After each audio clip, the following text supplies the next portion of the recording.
தினம் ஒரு ஹிந்தி வார்த்தை, பல வாக்கியங்கள். இன்னைக்கு நம்ம பார்க்க போற வார்த்தை என்ன அப்படின்னா, மோசம். இது நீங்க நெறைய ஹிந்தியில கேட்டிருப்பீங்க. நெறைய ஹிந்தி சாங்ஸ்ல கூட இந்த மோசம் அப்படிங்கிற வார்த்தை வந்திருக்கும். ஸோ இந்த மோசம்னா என்ன தெரியுமா? இதுக்கு ஹிந்தில என்ன அர்த்தம் தெரியுமா? மௌசம் அப்படிங்கிறது வானிலை அல்லது காலநிலை அப்படின்னு சொல்லிட்டு அர்த்தங்க. ஸோ ஆஜ் மௌசம் சுஹானா ஹை. ஆஜ் மௌசம் சுஹானா ஹை அப்படின்னா, இன்னைக்கு வானிலை அல்லது காலநிலை ரம்மியமா இருக்கு அப்படின்னு சொல்லிட்டு அர்த்தம். ஆஜ்னா இன்று, மௌசம்னா வானிலை அல்லது காலநிலை, சுஹானா ஹை அப்படின்னா ரம்மியமா இருக்குது அப்படின்னு சொல்லிட்டு அர்த்தம்.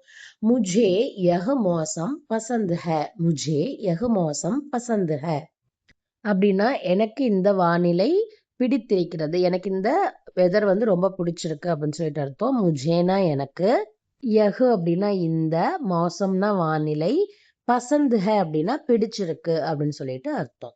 அதே மாதிரி மௌசம் பதல் கயா ஹை அப்படின்னா வானிலை மாறிவிட்டது. மௌசம் பதல் கயா ஹை, மௌசம்னா வானிலை, பதல் கயா அப்படின்னா மாறிவிட்டது அப்படின்னு சொல்லிட்டு அர்த்தம். ஆஜ் கா மோசம் கேசா ஹை. ஆஜ் கா மோசம் கேசா ஹை அப்படின்னா இன்றைய வானிலை எப்படி இருக்கிறது அப்படின்னு சொல்லிட்டு அர்த்தம். கேசா ஹை அப்படின்னா எப்படி இருக்கிறது அப்படின்னு சொல்லிட்டு அர்த்தம். இஸ் மோசம் மே பாஹர் மத் ஜாவோ. இஸ் மோசம் மே பாஹர் மத் ஜாவோ. இஸ் அப்படின்னா இந்த, மௌசம்மே அப்படின்னா வானிலையில், பாகர்னா வெளியே, மத்து ஜாவோனா போகாதே, போகாதீர்கள் அப்படின்னு சொல்லிட்டு அர்த்தம். சரி, இப்போ கர்மிகா மோசம் அப்படின்னா வெயில் காலம் அப்படின்னு சொல்லிட்டு அர்த்தம். பாரிஷ்கா மோசம் அப்படின்னா மழைக்காலம்னு அர்த்தம். அதே மாதிரி சர்திகா மோசம் அப்படின்னா குளிர்காலம் அப்படின்னு சொல்லிட்டு அர்த்தம். இப்போ உங்களுக்கு ஒரு குவிஸ்.